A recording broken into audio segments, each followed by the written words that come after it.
राम राम मंडळी, मी तुमचा मित्र साहिल सोनवणे तुमच्या सगळ्यांचं स्वागत करतो एक्साइटिंग लाईफ ऑफ साहिल या माझ्या यूट्यूब चॅनलवर 10 डेज डेली ब्लॉग चॅलेंजचा आज माझा 9वा दिवस आहे।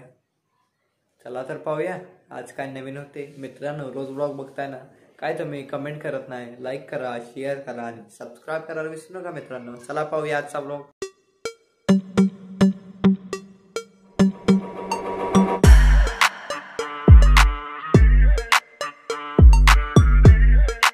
आज मी आलेलो आहे आमच्या टेरेसवर आणि टेरेसवर येऊन दूध प्यायची खूप इच्छा झाली होती, त्यामुळे गरम दूध आता पित आहे। चला दाखवतो तुम्हाला। गरम दूध आणि बिस्किटे आणलेले आहे खायसाठी। जास्त गरम नाही, कोमट दूध आवडते मला, कारण गरम जास्त वेळ की दाते लसतात थोडी माझी, ते मला आवडत नाही। आणि ते बघा असं माहोल मस्त निसर्गात आल्यावर आपल्याला एक नंबर वाटते। हे गार हवाला,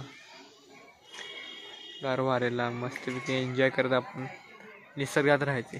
आणि इथं आमची सगळी झाडे लावलेली आहे आणि इथे जास्त तुळस आहेत, त्यामुळे इथे जास्त ऑक्सिजन मिळतो, कारण तुळस 24 तास ऑक्सिजन प्रोड्यूस करतो। या ऑक्सिजन प्लांटमध्ये मी एन्जॉय करत आहे।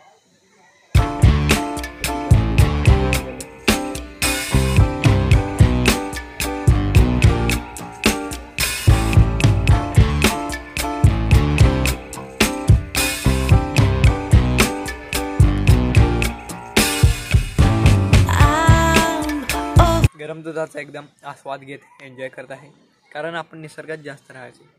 निसर्गात जास्त राहिले की आपली बॉडी रिफ्रेश होते, आपल्याला रिचार्ज झाल्यासारखं वाटते। कधी पण बघा तुम्ही, कधी नैराश्य आलं, डिप्रेशन आलं आणि निसर्गात तुम्ही आला की एकदम फ्रेश आल्यासारखं वाटतं। त्यामुळे निसर्गाला कधी सोडायचं आणि झाडांना सुद्धा सोडायचं नाही, कारण झाडे आपल्याला ऑक्सिजन एकदम फ्रीमध्ये येतात, त्यामुळे त्यांना पाणी व खत घालत राहायचे, त्यांची पण काळजी घ्यायची, कारण निसर्ग आहे तर आपण आहे। मी आता चाललेलो आहे दवाखान्यामध्ये। जे बाबा आजार आहे त्यांना दवाखान्यामध्ये घेऊन चाललेलं आहे। चला पाहूया। मी आता दवाखान्यामध्ये आलो होतो, पण अजून डॉक्टर आला नाही। 15-20 मिनिटांनी डॉक्टर येणार आहे, तोपर्यंत मी बाजारात जाऊन येत आहे। आता रिवर सुपर मार्केटमध्ये आलेलं आहे, आमचा बिझनेसचा बाजार घेण्यासाठी आलेलो आहे। आज बाजार घेतो आम्ही। आज बिझनेसच्या बाजारासाठी गेलो होतो, पण काय मिळालं नाही, ते साहित्य संपलेलं आहे। आम्ही आता मकर संक्रांतीसाठी फक्त तिळगुळे घेतले आहेत, तिळगुळे। मित्रांनो, आम्ही खालच्या बाजारातून जाऊन येऊपर्यंत दवाखाना उघडलेला आहे। आता दवाखान्यात बाबा गेलेले आहे, माझे बाबा दवाखान्यामध्ये गेलेले आहे। कधीही तुम्हाला सांगतो, आपल्या आई वडील आजार असेल तर पहिला त्यांना दवाखान्यातून आणा, पहिला त्यांची काळजी घ्या, कारण आपण जेव्हा आजारी असतो तेव्हा आपले आई वडील आपल्यासाठी वेळ काढून ती गोष्ट करायची।